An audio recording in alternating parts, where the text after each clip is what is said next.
Assalamualaikum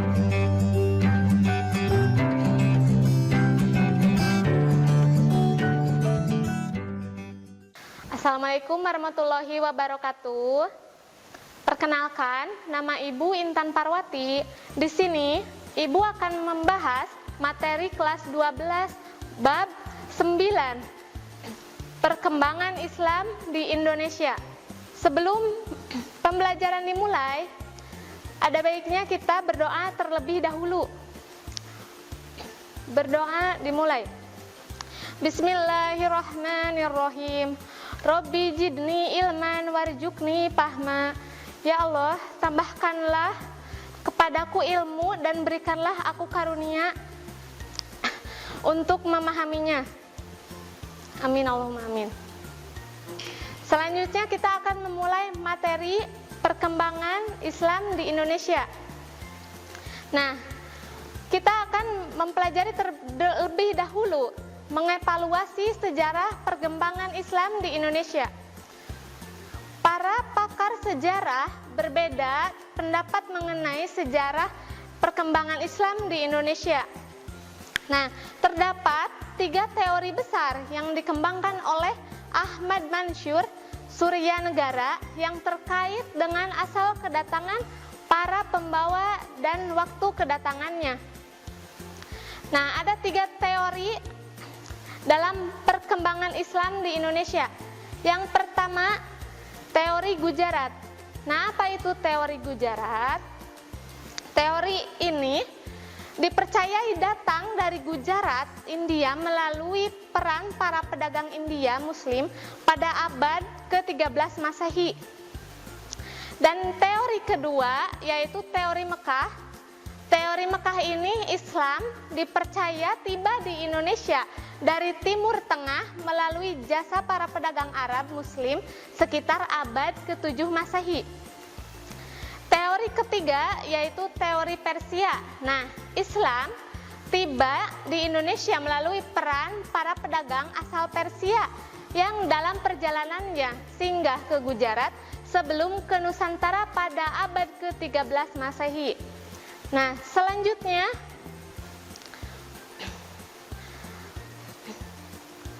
dalam teori ini baik teori Gujarat maupun teori Persia, keduanya sama-sama menetapkan bahwa Islam masuk ke Indonesia pada abad ke-13 Masehi. Namun, teori Mekah menetapkan kedatangan Islam ke Nusantara jauh sebelum itu, yang pada abad ke-7 Masehi saat Rasulullah SAW masih hidup. Selanjutnya ada strategi dakwah Islam di Indonesia. Nah, sebelum para dai datang ke Indonesia, kondisi penduduknya masih dalam tatanan kerajaan-kerajaan Hindu dan Buddha, atau bisa disebut dengan masa jahiliyah. Akan tetapi, masa hidup dengan pemahaman adanya kasta-kasta dalam sosial. Kemudian, Islam datang dengan membawa ajaran baru tentang masyarakat yang satu dengan yang lainnya. Kaya ataupun miskin, berpendidikan atau tidak berpendidikan, ajaran ini menarik bagi kalangan masyarakat sehingga mereka dapat merasakan kebesarannya dalam tidak pesimis karena strata sosial yang disandang. Islam disebarkan melalui beberapa jalur. Nah, di sini ada 5 jalur. Yang pertama, jalur perdagangan. Yang kedua, jalur perkawinan. Yang ketiga, jalur pendidikan agama. Yang keempat, jalur kesenian. Yang kelima, jalur politik. Selanjutnya ada kerajaan-kerajaan Islam di Indonesia. Kerajaan-kerajaan Islam di Nusantara ada Kerajaan Samudra Pasai, Kerajaan Aceh, kerajaan-kerajaan Islam di Jawa, ada Kerajaan Demak, Kerajaan Pajang, Kerajaan Mataram, Kerajaan Cirebon, dan Kerajaan Banten. Nah, selanjutnya kerajaan-kerajaan Islam di Kalimantan, Maluku, dan Sulawesi. ada Kerajaan Banjar. Nah, kerajaan ini awal berdirinya Kerajaan Banjar ini di Kalimantan Selatan. Kerajaan Kutai. Kerajaan Kutai berdiri di wilayah Kalimantan Timur. Kerajaan Ternate Tidore. Raja Pongi Tidore dari kerajaan yang berdiri di Maluku. Dan ada Kerajaan Guatalo. Nah, Kerajaan Guatalo merupakan kerajaan kembar yang saling berbatasan. Biasanya disebut dengan Kerajaan Makassar. Kerajaan ini terletak di semenanjung barat daya Pulau Sulawesi. Selanjutnya ada organisasi-organisasi Islam untuk dakwah di Indonesia. Yang pertama ada Muhammadiyah. Nah, Muhammadiyah ini didirikan oleh Ki Haji Ahmad Dahlan pada tanggal 18 November 1912 di wilayah Kerajaan Mataram, Islam Kesultanan Yogyakarta. Didirikannya organisasi ini dengan tujuan memurnikan ajaran Islam yang sudah bercampur aduk dengan ajaran kemusyrikan serta mengembangkan Islam sebagai gerakan pembaruan dalam bidang pendidikan, ekonomi, dan kesehatan. Nah, yang kedua ada Al-Irsyad. Nah, Al-Irsyad ini didirikan oleh Syekh Ahmad Ar-Surkati pada tanggal 6 September 1914. Awalnya, Syekh Ahmad bersama sekelompok tokoh yang sepaham dengannya mendirikan madrasah serta organisasi dengan nama Jamiat Al-Islah wal Irsyad Al-Arabiyah. Nama organisasi ini mengalami perubahan sehingga pada tahun 2007 akhirnya resmi ditetapkan dengan nama Jamiat Al-Irsyad.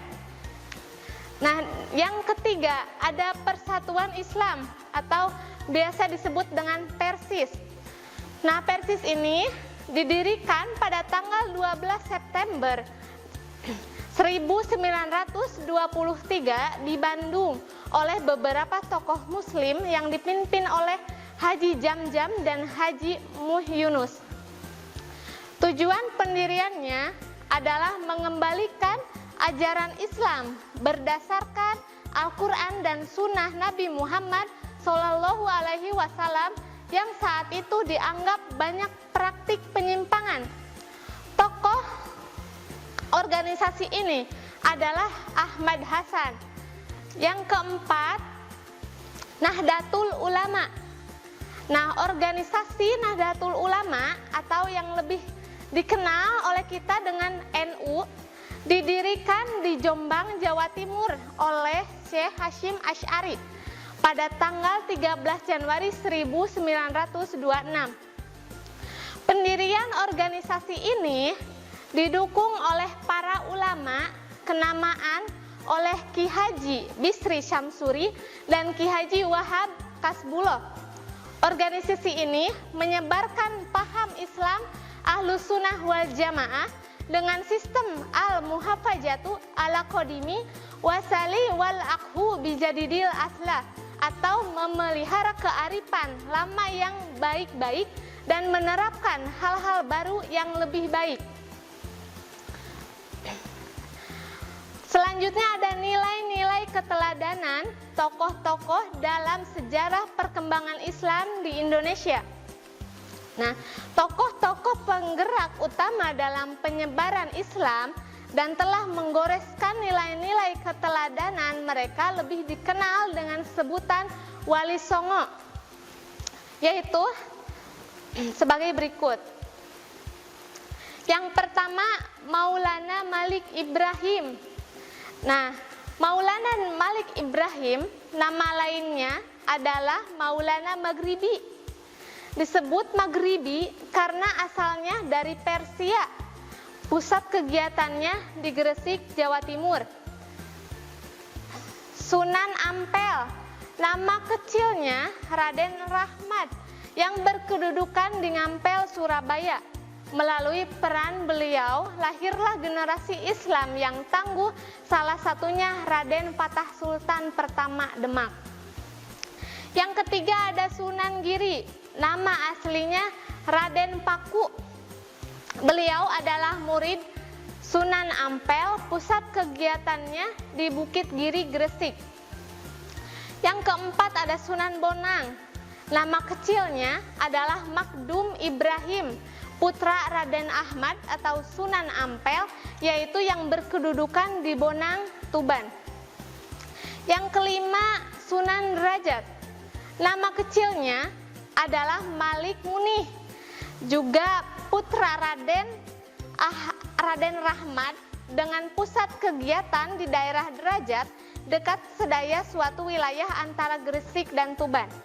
Yang keenam Sunan Kalijaga, nama aslinya adalah Joko Syahid, pusat kegiatannya di Kadilangu, Demak, Jawa Tengah. Yang ketujuh Sunan Kudus, nama aslinya adalah Syed Ja'far Shodiq Azmat Khan. Beliau adalah putra dari pasangan Sunan Ngudung yang berada di Kudus, Jawa Tengah. Yang kedelapan Sunan Gunung Jati, nama aslinya adalah Sarif Hidayatullah yang berkedudukan di Gunung Jati, Cirebon, Jawa Barat.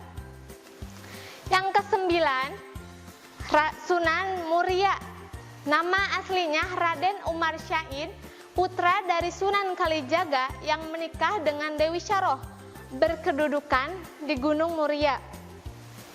Hikmah mempelajari perkembangan Islam di Indonesia. Yang pertama, memberikan nuansa baru bagi perkembangan pemahaman suatu kepercayaan yang sudah ada di Nusantara. Yang kedua, hasil karya para ulama berupa karangan buku sangat berharga untuk dijadikan sumber pengetahuan. Yang ketiga, adanya pengajaran sikap tetap bersatu, rukun, dan bersama-sama mempertahankan negara Indonesia. Sekian pembahasan yang Ibu sampaikan, semoga bermanfaat. Mohon maaf bila ada kesalahan. Sebelum kita menutup pelajaran, marilah kita berdoa terlebih dahulu. Bismillahirrahmanirrahim. Subhanaka Allahumma wa bihamdika ashhadu an la ilaha illa anta astaghfiruka wa atubu ilaik.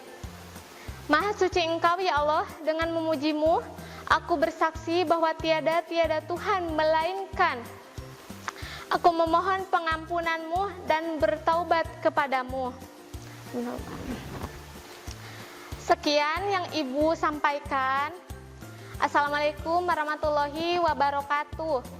Kunjungi sosial media lainnya seperti website kami di pkbmalfata.com, Facebook PKB Malfata Manunjaya, Instagram PKB Malfata Official. Dan terima kasih telah klik video ini. Jangan lupa like, comment, share, dan subscribe untuk menunjukkan dukungan kamu terhadap channel ini. Enjoy the video PKB Malfata.